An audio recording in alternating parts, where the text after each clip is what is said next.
Between 40 and 140 degrees Fahrenheit, food enters the danger zone, where bacteria grows quickly. To prevent this from happening, it's important to use proper thawing methods, such as your fridge, cold water, or the microwave to thaw your food. First, the fridge. Food thawed in the fridge can be refrozen if necessary, but it may degrade the quality.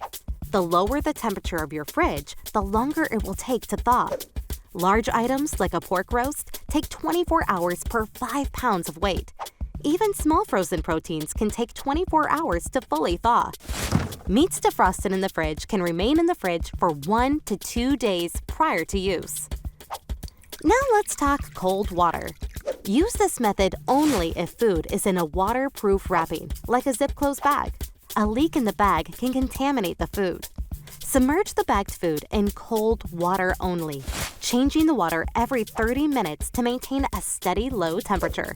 Food defrosted by a cold water soak should be cooked prior to refreezing.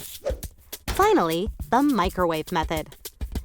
Use the defrost button on the microwave to thaw food. Then cook immediately, as food can enter into the danger zone in the process of being heated in the microwave and then sitting. Microwave thawed foods should be cooked thoroughly prior to refreezing. For more tips, visit celebrateyourplate.org.